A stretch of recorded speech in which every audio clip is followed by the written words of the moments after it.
유대인에게 가장 큰 축제입니다.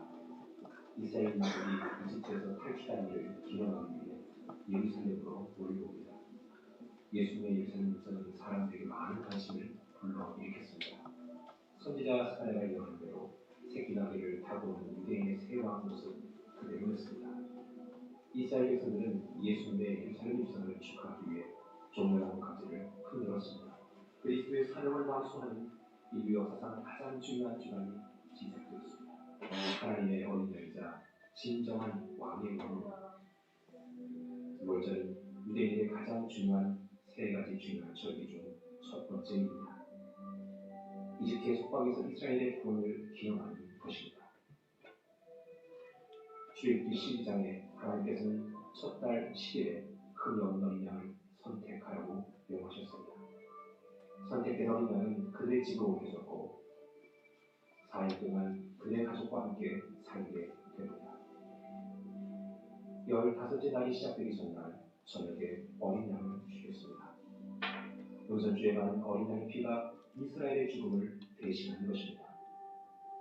6월절을 기념하고 속박으로부터 구해준 하나님의 위대한 구원을 기억했습니다. 그래서 예수님 시대의 유대인들은 다가올 메시아를 고대하고 있었습니다.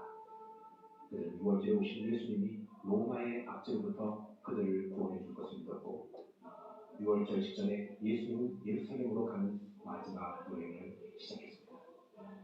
예수님께서도 예루살렘에서 삼켜 벌어진 배단위에 오셨습니다. 마리아 마르다 나사로의 배단이 가지고 예수님을 통해 다시 살아난 가정입니다. 죽은 나사로를 살리신 이 놀라운 기적의 소식은 산불처럼 퍼졌습니다. 약속된 메시아가 왔다. 예수님과 제자들이 올리브산 위로 올라가면서 아침 햇살에 반짝이는 성전에서 사람들이 야자나무 가지를 잡아내고 그분이 단들 위에 그들의 의복을 땅에 놓았습니다. 마태복음, 마가복음, 누가복음 예수님께서 성전에 들어가신 날은 6월절 우유전 그날의 10째 날이었습니다. 이것은 유대인들이 6월절 양을 선택하던 바로 그날이고 참 하나님의 어린 양이신 예수님께서 예루살렘에 입성한 날입니다. 얼마 전까지만 해도 예수님을 향해 호산나 찬송하리로다 외쳤던 분들 속에서 하나님의 어린 양 죽음에 대해 소리쳤습니다. 우리는 종종 예루살렘에 있는 당시 유대인과 같은 질문에 질문합니다. 질문에 대한 명쾌한 대답은 세상의 죄를 대속하신 어린 양의 피에 의해서만 풀릴 수 있습니다. 6월절 예루살렘 입성의 진정한 승리는 십자가에 못 박혀 죽으신 예수님입니다. 그 죽음은 자신의 인류의 구원을 위해 메시아로 오심을 선포한 것입니다. 종려주일은 십자가 순환을 위해서 예수 그리스도께서 예루살렘에 공식 입성한 그날을 축하하는, 기념하는 그런 날입니다. 사순절 6번째 주일이고 고난주간이 시작되는 첫날이기도 합니다. 예수님의 예루살렘 입성이 당시 메시아로 개선하는 왕처럼 이렇게 예루살렘에 등장하고 예루살렘에 입성하시는 것을 환영하는 그런 뜻으로 종려나무 가지를 흔들었어요. 여기 이제 그 비슷한 가지가 있습니다. 종려나무 가지, 이게 팜 나무라 그러죠. 그걸 흔들었다. 그래서 우리가 종려주일, 영어로는 팜 선데이라고 이렇게 이야기를 하는데 종려나무 가지를 흔들면서 환영하던 우리가 외치던 소리가 호산나, 호산나, 다윗의 왕이여 하면서 이렇게 호산나를 외치고 환영을 했었죠. 만왕의 왕이신 성자 예수님께서 어린 나귀의 새끼를 한 번도 누가 타보지 않은 아주 작은 나귀 새끼를 타고 띠뚱띠뚱 하면서 이렇게 겸손한 모습으로 예루살렘 성에 입성하신 분. 개선장군이면은 왕이면은 백마를 타고 위용이 당당하게 입성하셔야 되는데 어린 나귀의 새끼를 타고 입성하셨다. 이것은 스가랴서에 이미 예언되어져 있는 말씀이에요. 스가랴 9장 9절 말씀을 함께 보겠습니다. 시온에 따라 크게 기뻐할지어다. 예루살렘에 따라 즐거이 부를지어다. 보라, 내 왕이 내게 임하시나니 그는 공의로우시며 구원을 베푸시며 겸손하여서 나귀를 타시나니 나귀의 작은 것 곧 나귀 새끼니라. 겸손하신 모습으로 온유한 평강의 왕으로 예루살렘에 입성하시는 거예요. 오늘 종려주일을 맞이해서 예수님께서 왜 이 땅에 오셨는가? 이걸 먼저 한번 생각을 해보아야 되겠죠. 그 첫 번째 이유가 오늘 본문에서 말씀해 주듯이 우리의 질고를 지고 우리의 슬픔을 없애주시기 위해서 이 땅에 오셨다 말씀하고 있습니다. 4절 말씀이에요. 그는 실로 우리의 질고를 지고 우리의 슬픔을 당하였거늘. 예수님이 대신 우리의 인생의 모든 질고를 지시고 슬픔도 당하셨다는 얘기예요. 우리 인생에 찾아오는 고통과 슬픔을 예수님이 아시는 거죠. 아실 뿐만이 아니라 이 모든 아픔을 예수님이 대신 지셨다. 우리의 이별의 아픔, 눈물과 한숨, 실패와 절망, 이 고통을 우리 주님께서 다 짊어지셨다는 이야기입니다. 여러분, 우리 인생에 한번 아픈 이별을 경험해보지 않은 사람이 누가 있겠습니까? 이 가운데 부모님이 먼저 소천하신 분들도 계실 거고, 사랑하는 이를 떠나보낼 때 고통과 아픔, 그 다음에 기대했던 일들이 뜻대로 되지 않아서 받는 실패로 인한 상처, 한숨, 눈물, 이 땅에는요 이런 고통이 끊임없이 찾아옵니다. 그런데 예수님께서 이러한 모든 질고를 대신 지셨다. 그리고 그 슬픔을 넘어설 수 있는 은혜를 주셨다는 거예요. 슬픔은 있지만 그것을 이기고 넘어설 수 있는 은혜를 주시기 위해서 이 땅에 평강의 왕으로 우리 주님이 오셨다. 이 사실 여러분 믿으시기를 바랍니다. 평강의 왕으로 오셨다. 그렇게 말씀하셨는데 우리 안에 있는 모든 고통 예수님이 대신 짊어지시고 십자가에서 그 고통을 예수님이 지시고 죽으시고 부활하셨다는 거죠. 또 예수님이 이 땅에 오신 이유는 우리에게 평화를 누리도록 이 땅에 오셨다는 겁니다. 5절 말씀이에요. 5절 듣겠습니다. 그가 진리는 우리의 허물 때문이요 그가 사망은 우리의 죄악 때문이라. 그가 징계를 받음으로 우리는 평화를 누리고 그가 채찍에 맞음으로 우리는 나음을 받았구나. 예수님이 그저 그냥 말로 하신 게 아니고요. 친히 징계를 받고 채찍에 맞으시고 그 몸이 찢기시고 상하시면서 우리에게 평화를 주셨다는 겁니다. 여러분, 이 세상은 평화를 원하지만 전쟁의 소문은 계속 있어요. 지금 우크라이나의 참상을 여러분 뉴스를 통해 듣지 않습니까? 우리 민간인들도 기차역에서 막 폭탄을 맞아서 이렇게 아까운 생명들을 잃게 되는, 어린이들도 이 참혹한 이 현장에서 고통당하는 이런 모습을 보게 되는데, 어떻게 이 세상은 평화를 원한다고 그러면서 유엔을 만들고 나토를 만들고 그러면서 평화를 지키겠다고 하면서도 전쟁의 이 소문은 끊이지 않습니다. 아마도 우리 주님 다시 오실 때까지 이 전쟁은 세계 곳곳에서 끊임없이 일어나고 말 거예요. 왜 그런가? 그 근본 이유가 바로 하나님을 떠난 인간의 죄악된 본성 때문입니다. 아무리 제도를 잘 만들어 놔도요, 아무리 사람들이 먹고 살 만한 복지국가가 된다고 하더라도요, 이 죄성이 사라지지 않는 한 전쟁의 소문은 끊임없이 일어나게 될 겁니다. 예수님이 십자가에서 달리실 때 채찍에 맞으시고 상하신 이유가 우리의 허물 때문이고 우리의 죄악 때문이다. 이렇게 말씀하고 계세요. 그래서 평강의 왕이신 예수님께서 우리에게 이 평화를 누리게 하시고 우리를 치유하셨다는 말씀입니다. 여러분, 이 평강이 이 주님을 묵상하면서 여러분의 심령 가운데 가득하시기를 축복합니다. 그리고 우리를 치유하셨다 그랬어요. 예수님이 이미 우리의 그런 모든 아픔과 상처와 눈물, 절망, 고통 이것을 대신 지시면서 우리에게 평화를 주시고 우리 아픔을 치유해 주셨다. 그것을 위해서 이 땅에 오셨다고 말씀하고 있습니다. 또 세 번째, 우리를 죄에서 용서하시고 구원의 길을 열어주셨어요. 이것이 가장 우리에게 복되고 기쁜 소식이 될 것입니다. 이 땅에 고통이 있어도요, 영원한 생명, 영원한 하나님 안에서의 그 영생의 우리 가운데 보장되어 있다면 얼마든지 감당할 수 있는 거예요. 우리의 슬픔도 고통도 이 땅에서도 감당해 주신 주님께서 영원한 구원의 길을 우리에게 열어주시기 위해서, 우리의 죄를 용서하시기 위해서 친히 제물이 되어 십자가에서 죽어주셨다는 말씀이에요.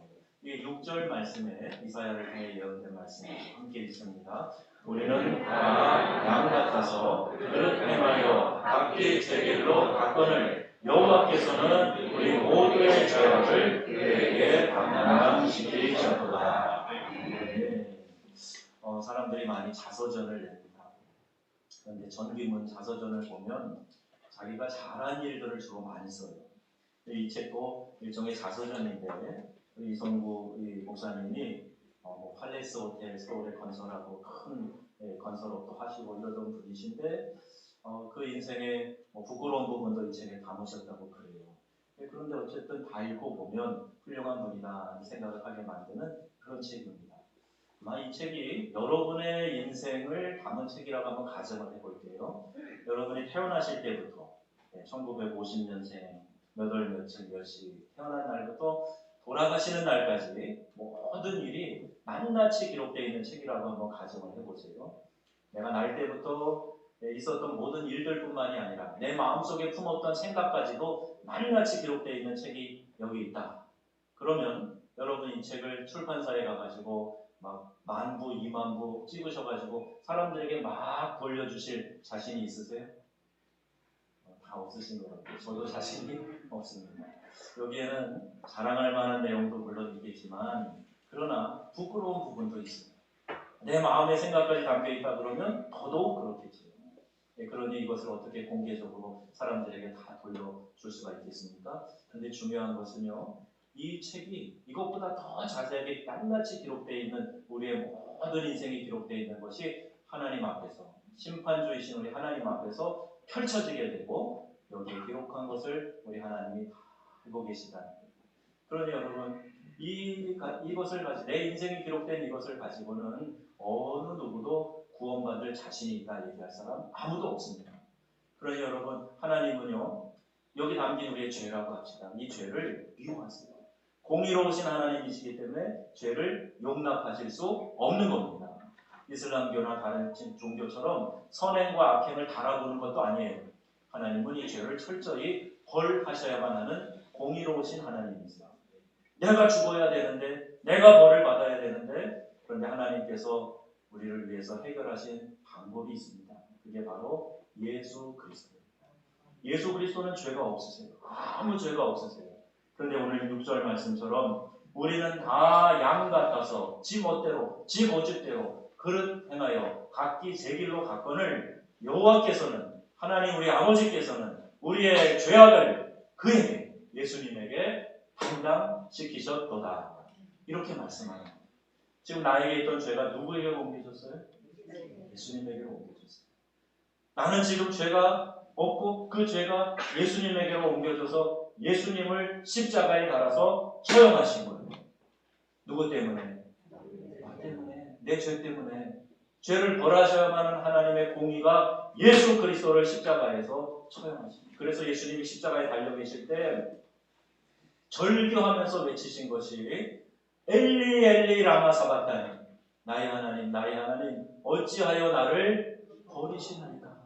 죄 때문에 하나님은요 죄인과 교통하실 수 없으니까 십자가상에서 인류의 죄를 온 몸에 담고 계셨던 예수님 하나님과의 아버지와의 단절을 느끼신 거예요. 그리고 그곳에서 예수님이 모든 죄값을 지불하고 십자가에 달려 죽으신 겁니다.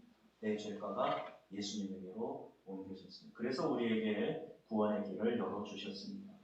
요한은요 그의 입을 통해서 예수님에 대해 말씀하기를 요한복음 1장 29절에 보라 세상 죄를 지고 가는 하나님의 어린 양이로다. 세상의 모든 죄를 예수님이 대신 지시고 십자가에서 죽으셨다 하는 것을 알게 되죠. 그래서 우리가 죄사함 받은 것도요 그냥 거저된 것이 아니에요. 베드로전서 1장 19절 말씀 보겠습니다. 오직 또 먹고 저 먹는 어린 양 같은 그리스도의 보배로운 피로 된 것이니라. 예수님의 보혈, 보배로운 피, 아무 죄도 없으시고 오직 흠도 없고 점도 없는 그 예수님께서 어린 양 같으신 예수님께서 보배로운 피로 우리의 죄를 씻으시고 우리에게 구원의 길을 열어주셨다는 사실이에요. 여러분이 복음을 믿으십니까? 예수의 보혈이 내 죄를 씻어주신 것을 믿으십니까? 예수님의 죽음 때문에 내가 구원받았다는 사실을 믿으십니까? 이게 복음의 핵심. 그래서 내가 하나님 앞에 나와 예배하고 헌신하고 주님의 일, 하나님 나라를 이 땅에 이루는 일을 위해서 주님의 나라와 의를 구하면서 이 땅을 살아가고 있는 겁니다. 내가 잘 되기 위해서, 편안히 살기 위해서, 내 자식들 복 받기 위해서 예수님 믿는 게 아니라 이미 우리에게 이 큰 복을 주신 예수님 그 은혜와 사랑에 감사하고 감격해서 우리 주님을 믿고 있는 줄 믿습니다. 그래서 우리가 이 절기를요, 예수님 고난받으신 이 절기를, 예수님 죽으시고 부활하신 이 절기를 기독교에 있어서 가장 아름답고 복된 절기로 따르고 있는 거죠. 좋은 전통들을 기독교 신앙 가운데 나타내주고 있습니다. 십자가 길을 따르는 전통, 우리 예수님께서 십자가 지시는 구원의 길을 어떻게 가셨는가 하는 것을 생각해 보면서 우리도 따라가려고 합니다. 7절 말씀 보세요. 어떻게 예수님이 그 상황을 감당하셨을까요? 그가 곤욕을 당하여 괴로울 때에도 그의 입을 열지 아니하였으며 마치 보수장으로 끌려가는 어린 양과 뿔 앞에서 등장한 양 같이 그의 입을 열지 아니하였도다. 여러분, 경건의 침묵이 참 중요합니다. 수도사들은요, 이 침묵 수행을 해요. 카톨릭 교회도 피정 수련회 같은 걸 하면은 이 침묵 훈련을 한다고 들었어요. 어느 부부가 있었습니다. 그 부부 관계가 파탄의 지경에 이른 그 부부가 여인이 당시 유명한 수사를 찾아가서 자문을 구하는 거예요. 그 수사는 여인에게 그 말을 다 들어보고 성수라고 하는 물을 한 병 줬어요. 이렇게 물을 한 병 주고 당신 남편과 다툼이 일어날 때 이 성수를 입에다가 삼키지 말고 물고 계세요. 이렇게 이야기를 했어요. 또 실제로 그런 일이 또 생길 때마다 이 여인이 그대로 했습니다. 말다툼이 날 때마다 성수를 입에 담고 있었습니다. 얼마 후에 신비하게도 이 부부 사이의 갈등이 사라지고 관계가 좋아졌어요. 그래서 여인은 수사를 찾아가 감사를 표하면서 그 성수의 능력이 대단하던데요. 그렇게 이야기했어요. 그랬더니 수사가 한 이야기가 성수의 능력이 아니라 침묵의 능력이겠지요. 이렇게 이야기를 해줬습니다. 그럼 무슨 의미인지 아시겠죠? 말로 그냥 항변하고 말로 다시 토를 달고 그게 아니고 이렇게 하다 보니까 싸움이 더 커지고 이렇게 되니까요. 침묵하는 동안에 오히려 문제가 이렇게 가라앉으면서 조용히 해결이 되었다. 또 제가 자랄 때만 해도 서양 격언 중에 침묵은 금이다. 이런 이야기를 많이 듣고 자랐습니다. 근데 요새는 그런 얘기가 쏙 없어졌어요. 오히려 사람들이 자기를 항변하는 목소리가 더 커졌습니다.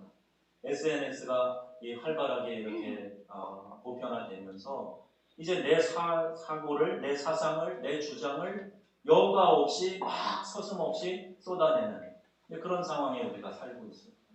내 생각이라 그래도요, 한번 다시 생각을 하면 바뀔 때가 있어요. 그렇지. 이렇게 생각해보면 또 그게 아니구나. 막 화가 나다가도 다른 각도에서 생각해보면 그럴 수도 있었겠다. 남을 이해하는 마음이 생기는데 그 사이를 못 참고 그냥 막 해가지고 날려버려서 결국에 관계를 깨고 파탄에 이르는 그런 일들이 지금 부지기수로 일어나고 있습니다. 한 소년이 있었는데요. 어렸을 때부터 비교적 착하고 정직하게 살았습니다. 제 얘기를 하려고 합니다. 식권, 회수권 혹시 아십니까? 버스를 타면 회수권을 팔아요. 그럼 그거 사서 차 탈 때마다 한 장씩 뜯어내는 거. 학교 가면 식권을 사서 밥 먹을 때 한 장씩 내는 거예요. 그런데 이상하게 저는요, 무슨 복인지 사고 나면 한 장씩 더 딸려올 때가 있어요. 그러면 여지없이 가지고 가서 한 장 더 왔습니다. 그리고 돌려줬어요. 길거리에 뭐 주운 거 제가 쓴 일이 없습니다. 그런데 역시 사춘기 때요, 또 저속한 잡지 안 보고 흔한 욕설 같은 것도 잘 입에 담지 않았어요. 그런데 내 안에 있는 이 죄성은 어쩔 수 없더라고요. 고등학생쯤 되었는데 전철 그때는 한 달 이렇게 사용권이 있었어요. 패스 이게 있었어요. 지금 프랑스에는 지금도 그런 걸 합니다. 한 달 단위로 끊어서 마음껏 하고 다니는 게 있어요. 근데 누가 이렇게 쓰다가 놓고 갔는데 이거 그냥 남은 기간 쓰라고 친구가 저한테 줬어요. 처음엔 좀 꺼름직했지만 그래도 서울 가는 차비 좀 한번 아껴보자. 그리고 그걸 가지고 서울에 갔습니다. 그런데요, 이런 죄도 잘 짓는 사람은 잘 빠져다니는데요. 어쩌다 한 번 하는 사람은 꼭 걸려요. 걸렸어요. 걸려가지고 전철에서 그 영무실에 제가 끌려가서 앉아있게 되고 저희 집에 연락해서 아버님이 인천에서부터 손살같이 오셨습니다. 그리고 나서 이제 벌금을 내주시고 거의 1시간 가량을 서울에서 인천까지 전철 타고 내려가는데 아무 말씀을 안 하십니다. 전철 안에 뭐 사람이 많았던 것도 아닌데 바로 옆에 있었는데 너 왜 그랬냐? 누구 걸 빌려서 그랬냐? 이런 말 한마디도 안 하시고 1시간 동안 침묵으로 가십니다. 와, 저는 그 침묵의 시간이요 하는 반성과 회개의 시간이 되었습니다. 차라리 따져 묻고 야단치고 몽둥이로 좀 종아리라도 때려주고 그러면 덜 미안할 텐데 아무 말씀 안 하시는 거예요. 저는 그때 나를 향해 침묵하시고 오래 참으시는 아버지 하나님의 그 사랑이 감격스럽게 묵상이 되었습니다.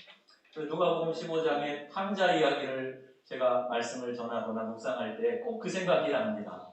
아들을 기다리는 아버지의 마음이 그런 마음이었겠구나.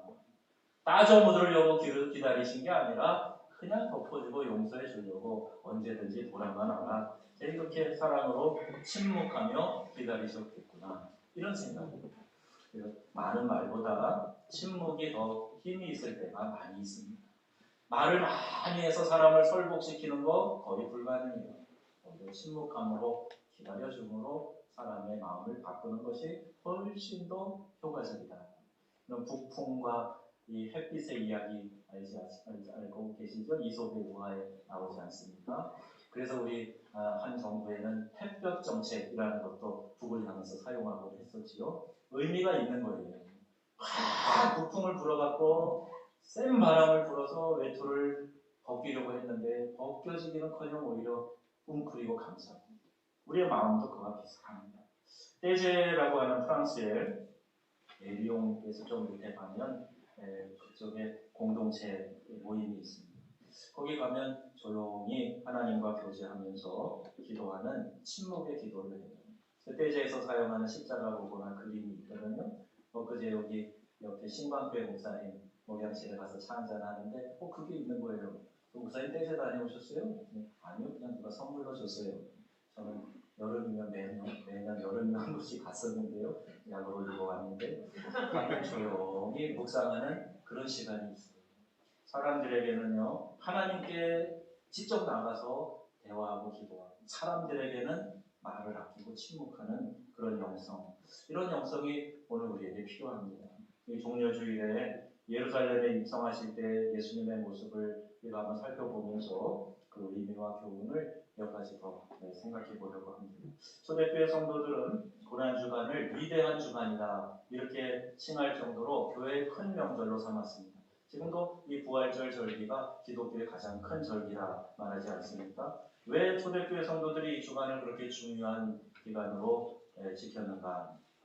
이 기간 동안에 예수 그리스도를 통해서 많은 것들이 이루어졌다라고 그들이 믿고 고백했기 때문이에요. 무엇이 이루어졌는가? 이 주간에 옛 악마의 통치가 해제되고 죽음이 정복되었고 속죄가 이루어졌고 저주의 문이 닫혔고, 긍정하시면 고개만 끄덕하지 마시고 아멘 하시면 좋을 것 같아요. 속죄가 이루어졌고 저주의 문이 닫혔고 낙원의 문이 열렸다고 믿었기 때문입니다.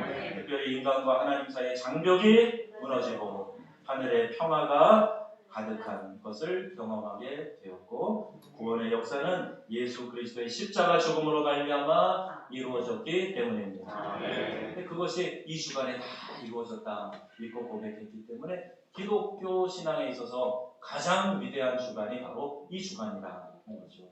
그러게 여러분, 초대교회 성도들이 이러한 구원의 축복을 더욱 실감하고 예수 그리스도의 고통을 함께 느끼기 위해서 여러 가지 고난 주간 행사를 했어요. 대표적인 것이 교인들의 금식이었습니다. 성경학자 에피파네스가 당시 사람들은 한 주간 금식을 했는데 특히 마른 고기나 빵, 소금, 물 등반을 먹으면서 금식을 했었다. 이렇게 말하고 있고요. 어떤 경우에는 한 주간 내내 식음을 정하고 금식한 경우도 있었답니다. 어떤 곳에서는 하루 이틀 날을 정해가지고요.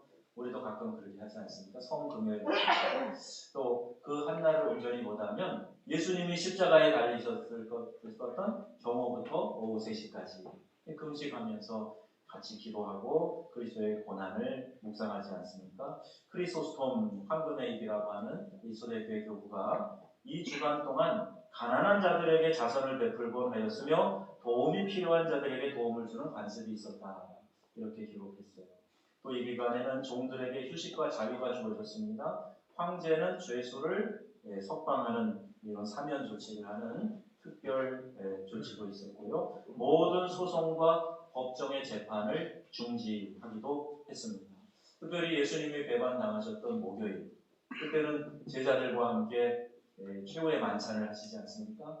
그리고 나와 함께 이 떡 그릇에 손을 넣는 자가 나를 팔 것이다. 이런 말씀도 하셨고 제자들과 함께 떡을 떼시면서 내가 올 때까지 이것을 기념하라 말씀하셨지요. 그 최후의 만찬을 기념하면서 성만찬을 시행했습니다. 새신자들에게 세례를 베푸는 그런 기회로 삼았습니다. 금요일은 좋은 금요일이다. Good Friday 이렇게 부르면서 이날에 기도하고 금식하고 또 회개하는 자에게는 이렇게 죄사함을 선포하기도 했던 것이죠.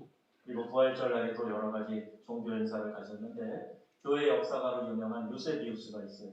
그에 의하면 콘스탄틴 황제 시대에는요, 이 도시 전체를 거대한 등불 행사를 이렇게 했다는 거예요. 각 거리마다 등불을 밝혀놓는 거예요. 그래서 온통 도시가 마치 해가 떠 있는 대낮처럼 환하게 밝혀졌다. 이것은요, 또 교회에서도 그렇게 횃불을 밝혔다. 이것은 부활절 아침에 떠오르는 태양인 그리스도의 부활을 상징하기 위해서, 그 찬란한 영광을 상징하기 위해서 이렇게 도시 전체를 환한 불로 밝힌 그런 의미도 있었다는 겁니다. 우리도 이 고난주간을 좀 의미 있게 보냈으면 좋겠는데 이러한 행사들의 특징과 교훈을 생각하면서 지금 우리가 할 수 있는 것은 무엇일까? 이걸 생각하고 그것을 우리의 삶에 한번 적용해 보자는 거예요. 그 첫 번째가 예수님의 육체의 고난을 실제로 동참하기 위해서 그들이 몸부림쳤는데 여러분 우리는 그러면 이 시간에 어떻게 할 수 있을까? 예수님의 고난을 정말 귀한 것으로 여기기 위해서 내 몸도 한번 예수님이 고난 당하셨던 걸 느끼기 위해서 한번 고난을 당해보면 좋겠다. 이런 마음의 취지예요. 지금도 십자가 행진 이런 거를 하고 필리핀과 라틴 아메리카 같은 데는 아주 성대하게 막 시 전체의 축제로 합니다. 좀 심한 경우에 사람을 진짜 여기다가 못을 박아가지고 나무에 십자가 형태에다가 박는 그런 일까지 해요. 좀 과한 거지. 그런데 내가 주님 앞에서 육체의 고난을 좀 경험해 보기 위해 할 수 있는 일이 무엇일까 생각해 보면요, 금식하는 겁니다. 우리가 지금 사순절 한 끼 금식하지 않습니까?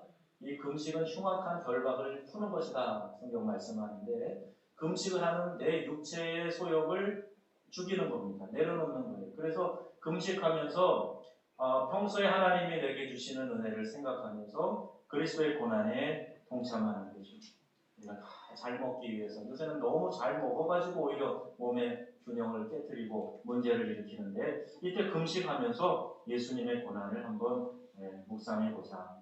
그리고 예수님의 은혜를 더욱 깊게 깨닫기 위해서 몸부림쳤던 그들처럼 우리도 한번 이런 일에 의미 있는 동참을 해보자. 오늘 우리 도전이 되는 그런 것들이지요. 고난주간에도 아무 의식도 없이 의미 없이 그냥 바쁘게 지나가 버리는 분들은 한번 반성하고 깊이 묵상을 해보세요.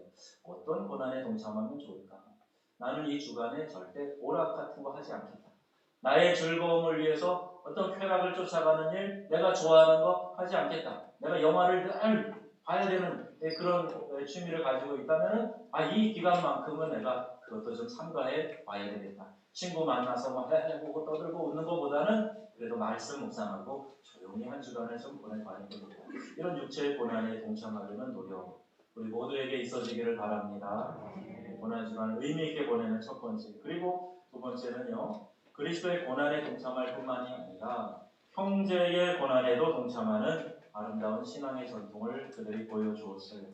고난 주간을 가난한 자들과 도움이 필요한 자들을 돌봐주고 또 노예와 종들을 쉬게 하는 등 예수 그리스도의 평화와 기쁨을 이웃과 함께 나누려고 하는 그런 주간으로 삼았던 겁니다. 여러분 이번 한 주간 특별히 내가 무엇을 할까 하는 걸 좀 생각해 보시면서 이 고난에 동참해 보면 좋겠어요.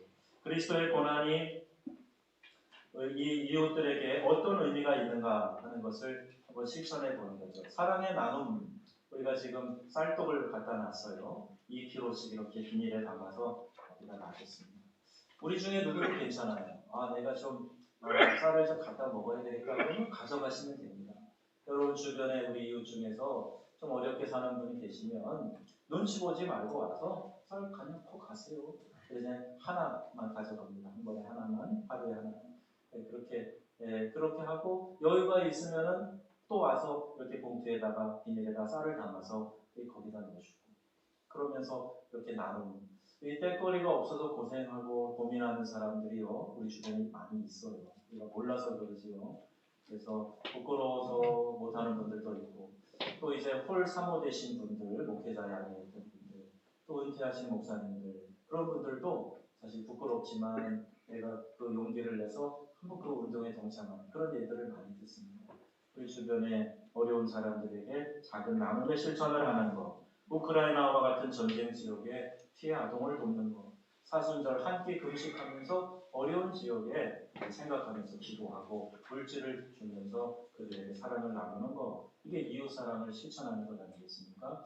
또 하나는요, 우리 초대교회 성도들이 고난 주간을 통해서 그리스도의 부활을 생각하면서 의의 태양이신 그리스도를 기다리는 종말론적인 영광과 기쁨의 신앙을 가졌다.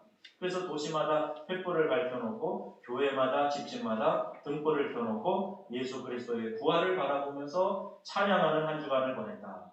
그럼 우리는 어떻게 적용을 해볼까요?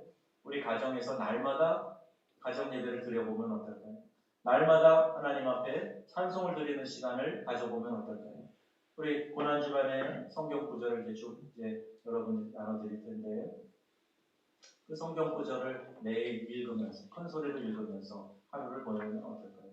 또 회개하는 신자들에게 세례를 베풀고 성만찬을 행하면서 그리스도의 고난과 부활에 함께 참여하는 절기로 삼았던 것처럼 우리 교회도 이 중요한 절기에 세례를 받는 우리 요단강에서 떠온 물이 마지막 사용할 거 1회분 남아있습니다.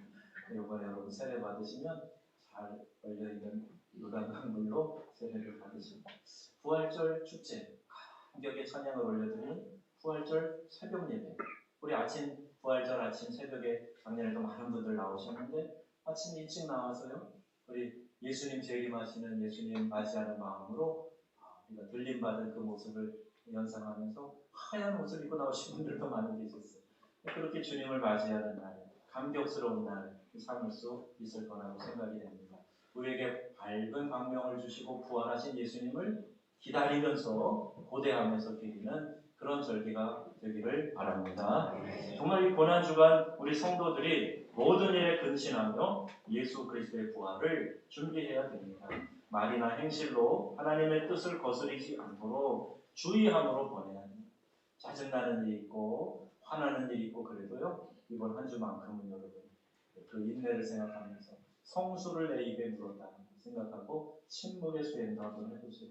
고난주간은 그리스도인들에게 큰 절기입니다. 고난 없이 영광도 없다 하는 사실 명심하시기 바라요. 그리스도의 십자가 고통이 없다면 부활의 영광도 없는 겁니다. 그런데 안타까운 것은 오늘날 많은 현대인들이 우리 성도들이 고난을 멀리하고 영광만 바라는 이건 불신앙이죠. 그런 불신앙의 늪에 빠져 있는 거예요. 여러분 집 옆에 건물을 보시면요, 엘리베이터를 실내에 설치하기 위해서 이렇게 다 절개를 하고 막 이러다 보니까 먼지가 엄청나게 달려있어요. 그냥 막 이렇게 건물 안에가 공사장이 돼가지고 어수선합니다. 자, 그런데 어느 한순간에 이것이 다 완성돼가지고 우리 앞에 이제 마무리되어 있는 멋있는 영광스러운 그 모습을 바라보면요. 지금의 이 어수선하고 먼지가 날려있고 또 위험천만한 것 같이 구멍을 뻥뻥 뚫어놓은 이런 모습들은 이제 다 지나가게 되는 거예요. 그러나 과정 없이 마지막 결과만은 없는 겁니다. 그 과정에 내가 함께하고 기도하고 헌신하고 동참하게 될 때 그때 영광을 내가 누리게 되고 기쁨을 누리게 되는 거지. 그 과정 없이 기쁨만을 누리겠다? 그러면 진정한 기쁨이 되질 않아요. 바라기는 여러분 모두가 어떤 면으로든지 최선을 다하셔서 이 어려움에도 같이 참여하시고 이 어려움과 혼란이 다 지나가면 마지막 찬란한 아름다운 완성의 모습의 영광도 여러분 모두가 참여하실 수 있기를 축복합니다. 무관심하면 그만큼 기쁨과 감격도 없어요. 그러나 함께 땀 흘리고 수고하면 그만큼 감격스러운 기쁨이 있는 거죠. 예수 그리스도의 고난에 동참하기 위해서 찬란한 부활의 아침을 우리가 경험하기 위해서 제가 여러분에게 제안드려요. 우리 부활절 특별 새벽 기도. 여러분이 나름대로 어려우실 거예요. 일하시는 분도 계시고 또 새벽형이 아니어서 늦게 주무시는 분도 계시고 밤에 불면증 때문에 아침까지 잠을 못 이루는 분도 계시고 그러실 수 있어요. 그런데 내가 한번 예수님의 고난에 동참해 보겠다 하는 마음을 가지고 결단하시면 우리 주님이 힘 주실 줄로 믿습니다. 부활절 특세에 나오면서 주님의 고난을 묵상하는데 한번 보시면 요일별로 그 날의 의미가 있어요. 우리 주님이 개선하시는 날 오늘이죠. 그리고 월요일부터 무화과 나무를 정결케 하시고 성전을 정결케 하시고 또 권위자들과 변론을 하시고 예수님을 죽이기 위한 음모가 진행되는 날 수요일, 또 6월절 식사를 목요일날 하시면서 고별 설교를 하시고 그리고 금요일 배반당하시고 순환당하시는 날, 이런 날마다 주어지는 말씀을 함께 읽으면서 이 날을 하루하루 의미 있게 보내자는 겁니다. 사랑하는 성도 여러분, 우리는 이 고난 주간을 하나님과 이웃을 생각하면서 겸손의 마음으로 경건하게 지내야 할 것입니다. 예수님께서 겟세마네 동산에서 부활의 승리를 위해 기도를 드렸던 것처럼 우리도 이 고난 주간 특별한 마음을 가지고 새벽부터 나와 기도하고, 새벽에 도저히 안 되시는 분 계시면 아침이든지 오후든지 저녁이든지 꼭 교회에 오셔서 한 번이라도 내가 30분씩은 기도하고 갑니다. 이런 마음을 가지고 제단에 나와서 우리 주님의 고난에 대해서 묵상하며 기도하고, 또 지금 진행되고 있는 우리 리모델링을 위해서 이 지역사회를 섬기는 교회로 거듭나기 위해서 여러분 기도하시기 됩니다. 금식하는 것도 중요하고요. 여러 가지 행사하는 것도 중요하지만 기도하지 않고는 결코 그리스도의 고난에 내가 동참하고 있다 말할 수 없어요. 예수님께서 우리를 구원하시고 우리에게 진정한 평화를 주시기 위해서 고난받으셨다 하는 사실을 여러분 기억하시면서 이 고난 주간을 의미 있게 보내신 의미 있게 보내셔서 우리 주 예수님의 고난을 깊이 묵상하시고 그 은혜를 누리시는 귀하고 복된 명성의 가족들 다 되시기를 주님의 이름으로 축원합니다.